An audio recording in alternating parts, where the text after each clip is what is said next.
Live on History Then and Now. Today we are taking a flashback in time to two very important topics that helped tremendously with the desegregation of American society. We first go to the one and only D'Artagnan Whalen. Thank you, Mitchell. It was December 9th, 1952, when Oliver Brown had decided that enough was enough. Oliver and his family were suffering a treacherous journey for the sake of their education, only because of the color of their skin. This pushed the Browns over the edge as he started his case in court, arguing that the so-called separate but equal doctrine was not only faulty, but it also violated the 14th Amendment, taking away their privileges of all black families.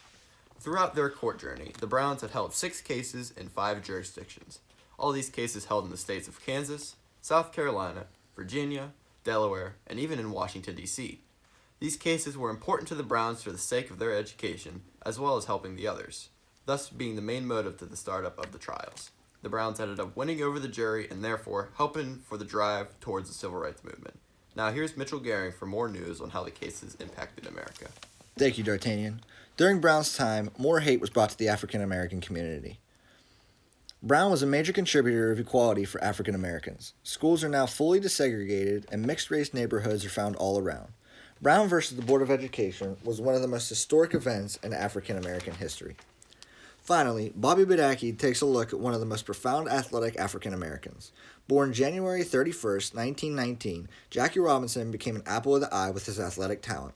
Serving as a lieutenant in the Army and playing football for the Honolulu Bears, his stellar performance on the baseball diamond brought his name to life. Bobby? A little boy in Cairo, Georgia, Jackie Robinson was one of the most historically known baseball players to this day. He started with the civil rights movement his whole career. Early on, he was later stood trial for staying in the front of a bus, and he was later found not guilty and released. This led to his movement where he decided to go to the University of California at Los Angeles from the years 1939 to 1941. These years he played baseball, track, and a little bit of football. He then later made it to the Negro Leagues in Kansas City, Missouri in 1945. This ultimately led to Branch Rickey, who made the biggest deal in Major League Baseball history by signing an African American to the pros. In 1947, Jackie made his debut for the Brooklyn Dodgers in Ebbets Field. They later beat the Boston Braves there. This was the very first known event of breaking the color barrier. This started the desegregation movement in America. Jackie's career achievements in 10 seasons were winning an MVP, winning a World Series title, 6 National League pennants, and a career first base. He inspired so many others such as Roberto Clemente, Satchel Paige, Willie Mays, and Bob Gibson. Jackie is one of the most profound athletes, and Mitchell Gehring will now discuss the legacy his career set for the major leagues and America. Thank you, Bobby. Jackie set a great example for all Negro League players.